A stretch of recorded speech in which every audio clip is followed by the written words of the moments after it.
Time for a soccer down here 1v1. And this one's a cool one because we get to catch up with a longtime friend who is one of the voices, one of the lead voices of the NWSL, Jenn Hildreth, who is on the road somewhere on this planet before she's to take care of the NWSL title game. Jenn, thanks for hanging out for a 1v1. Hey, happy to do so. Always good to be back. All right. So when you look at the season on the whole, let's take it from beginning to where we are now. 30,000 feet. What are some of your larger takeaways from the season before the title game? Sure. Well, I think it's been a really competitive season on the field in the NWSL. I mean, the teams that made the playoffs top six show that there were only 7 points separating those top six teams. Historically, that is as tight as it has ever been for the top six teams. So I think that tells you how competitive the league truly was, top to bottom. That's one of the big stories. I think another one of the stories is we have no defending champion in the NWSL championship. That has only ever happened one other time before. The Washington Spirit really, I think, surprised a lot of people, including themselves. They just could not seem to get it together and pick up wins until it was too little too late this season. And then you have the new kids on the block, whether that's a team like Kansas City that's in their second year as a franchise. Here they are going from worst to first, maybe, and having an opportunity to play for a championship. And then the OGs like the Portlands, like the OL Reign, who have another tremendous season, those two teams finishing on top 1 and 2. All right. So we got into back on Monday on the live show.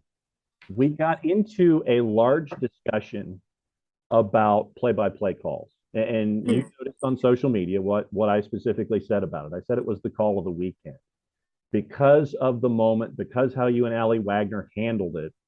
And I think that it's a lost art, the art of laying out. And when you're going through a moment like that, letting the moment breathe, take me into that moment and take me into that energy that led into that moment and what was going through your mind now that you've had a chance to sit back and almost enjoy the call blowing up social media. Well, I appreciate that you guys had a discussion about that. And in fact, I tried to go back and listen, and then I wound up running off and doing something else. So I'm sorry I didn't get to hear it before this, but it's really interesting. And I know you will appreciate this aspect of it. So I think when you think about play-by-play as a craft and how do we constantly try to improve and get better? And I love to listen to other people and think, what do they do? And so if I'm listening to somebody who's got a British accent and that's very stereotypical, but someone who might have a little more poetry to the way they call a game, or a Spanish announcer sometimes, and they get really excited in the goal moments, right? So what of that do I pull into my own, and what do I love about it, and how do I make it my own? So that's kind of a grander context of thinking about play-by-play. In the goal moments, big moments, you have to figure out how to best enhance that moment. And I can think about specific goal calls in my mind. I prepare for, okay, what happens if it's an early goal? What does it mean if it's an equalizer? What does it mean if it's a late goal and stoppage time? And maybe I then am prepared a little more with what I want to say. Well, all of that basically went out the window with that goal call because Crystal Dunn hits that shot. I could feel like the energy rising. And then just calling her name and then watching her after that, if in my brain, I started to think for a second that whatever else I might have come up with would have been better than seeing her do that and hearing the crowd go nuts. There's no way, right? So it was hard. It was hard to lay out. I wanted to continue to be a part of it, but I think that moment just sold itself. The crowd was amazing. Crystal's reaction was amazing. And I tried to honor that. Becky Sauerbrunn almost losing her mind as well as part of that discussion too. I mean, and I think that a lot of folks may not necessarily understand that not saying something is just as important as saying something. And I think there are folks that get lost in the idea of, okay, I have to say something here. But honestly, in moments, you don't have to. Yeah, I do think it's whatever the moment calls for. And I wonder what this atmosphere, a neutral site, could pose a different challenge. Sounds like you're going to get a great crowd again in DC this weekend for this NWSL championship. Will it be as loud? Will it be as raucous? Will there be as much in a moment like that as it would be if it was on a home field? Probably not. I don't know. We'll see. But if it's not, then I think maybe that calls for something different, and that maybe that then does call for a little more from me. But in the end, we have to do whatever the moment calls for. And I think to try to, if you get caught up thinking about, oh, what are they going to use in the highlight reel? What's this going to be remembered by? What are people going to take out of this? Well, what they should take out of it is what the moment meant. And you should be doing nothing but enhancing that, whatever that means. So, what kind of a moment are you anticipating this weekend at a neutral site for a title game? What kind of a match are you expecting? I think it should be a great one between these two teams. To be honest, whoever would have expected Kansas City to be here? I certainly didn't. And I actually did not have a chance to call Kansas City during the regular season. And so I think from afar, I kind of kept watching them at the beginning. What is the first big news you hear about Kansas City? Well, they lose their two huge U.S. national team stars. No Sam Ewis, no Lynn Williams. Then you think, oh boy, this is going to be a big uphill battle for this team this season. They finished last year, right? And then they go on this 13 match unbeaten streak. And during that stretch, you're going, okay, they got another one. All right, they might be for real. They are doing something kind of special over there at Kansas City. So I think they have just continued to prove people wrong. They play an exciting brand of soccer. Their front group of attacking players, I think, has collectively been as good as anybody in the league this year. So I think they are certainly going to give a really strong Portland team a run for their money in this final. All right. So we all know I don't have a look at your open yet. I don't have your rundown here in front of me for the match as you're going to call it. But traditionally, when you're in that open in that first 5 or 6 minutes, there's always the players in the spot shadow. The split screen is there. You've got one for Kansas City. You've got one for Portland. Let me go a step beyond that. We all know that you're going to have those two players in the split screen, or you're going to wipe from one to the other. Give me somebody on each team on the second level that won't be a part of that split screen or the wipe from one team to the other, but someone kind of flying below the radar that you think could be impactful for either side in this one. Well, first I'll say you may be in for a wrinkle. We do have a pregame show, which affects how we do our open, and you'll see how that happens. So there's an hour and a half of pregame coverage on Paramount Plus prior to our game on Big CBS at 8. So that does impact how we do our open, but I get what you're saying anyway. So you got your two big stars. Let's go next level. I think for Portland, and this is not too much next level, but I think you pick out a player like Sam Coffey in the midfield, a player who's had a tremendous year in the running for NWSL Rookie of the Year as well. She should be getting looks with the U.S. national team. How she handles things in that midfield has been so pivotal for Portland all season. So I think she is going to be a really key figure. She's right in front of that back four. She's really good at changing the point, at directing the ball through the midfield up to that great attacking group of players. So for Kansas City, I kind of pick a similar player. And this is one who, again, I feel like she might have been the one that Allie Wagner would have picked the highlight, especially because she's a Santa Clara Bronco.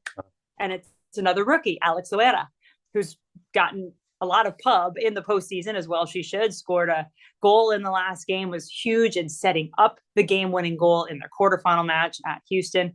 So she is another one of those players in the midfield, a little more of an advanced role at times, as she's got Desiree Scott next to her, the Canadian international, to hold down the defensive duties. But how those two young players navigate this big stage, I think is going to be fascinating to watch.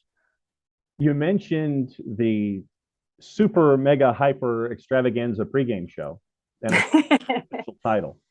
Yeah. I think it speaks to the investment that you're seeing from CBS and all the different ways that they can do something, that you're going to have all of these different elements attached to it. And it's going to have all of this space all to itself, and how CBS has invested and how Paramount Plus has invested in the NWSL to elevate it and give it the exposure that I think it deserves.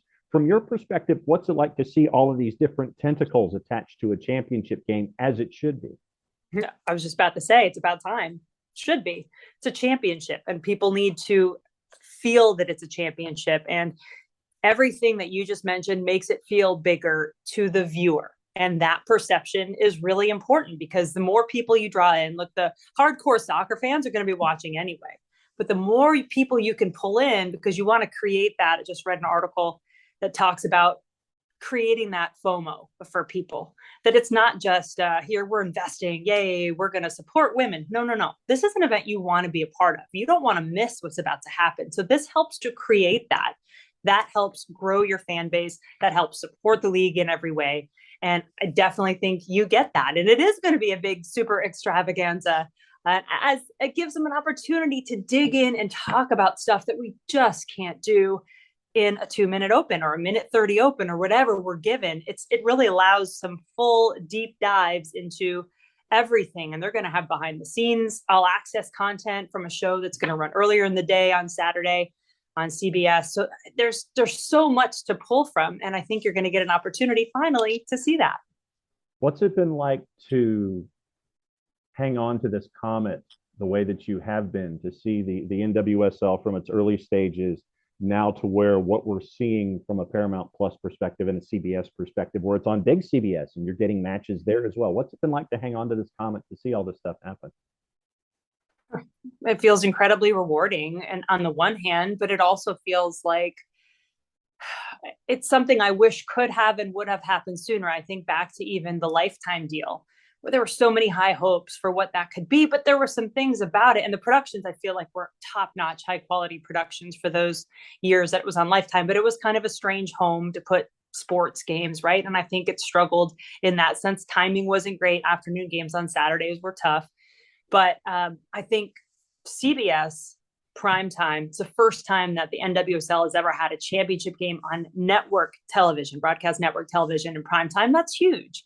And the more people you can get to buy in, and the more that CBS says this could be profitable and sponsors say this could be profitable, it just makes all the rest of the work that's put in toiling to get to points like this feel like, yeah, it's worth it. And look, I'm not the one putting in the work the way these players and teams are, but I've tried to be there alongside it. And it means a lot to me to be around this league, to have been able to have called as many matches as they have through the years, and to finally get to see it to the status where you hope it can continue to rise and that it deserves.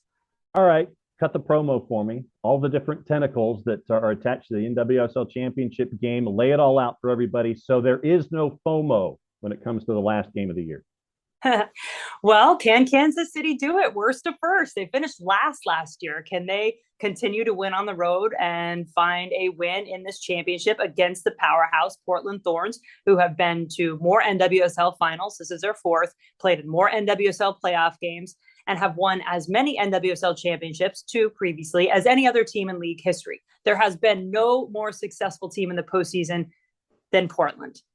But this Kansas City team, can they come in and continue to be these underdogs that have really shocked the world this year? I think that matchup in and of itself, everybody loves an underdog. You're going to get one for sure at Audi Field on Saturday. Portland was a top scoring team in the league this year. They set a new club record, 49 goals, led the NWSL. You like goals? Come on over. And then how about Adriana Franch? Can we give a little goalkeeper love? Bella Bixby, too, goalkeeper for the Thorns, but Adriana Franch, 7 saves in that semifinal against an OL Reign team that had some tremendous opportunities. I mean, Jess Fishlock and Megan Rapinoe just ripping shots in, and she stopped them. So I think she's going to have another big game. We've seen attendance records broken in the NWSL game after game after game. Come on. Why wouldn't you want to be a part of that? What she said. Jenn Hildreth, the preeminent voice of the NWSL, getting ready for the NWSL championship game this weekend. Jenn, thanks for hanging out with us for a 1v1.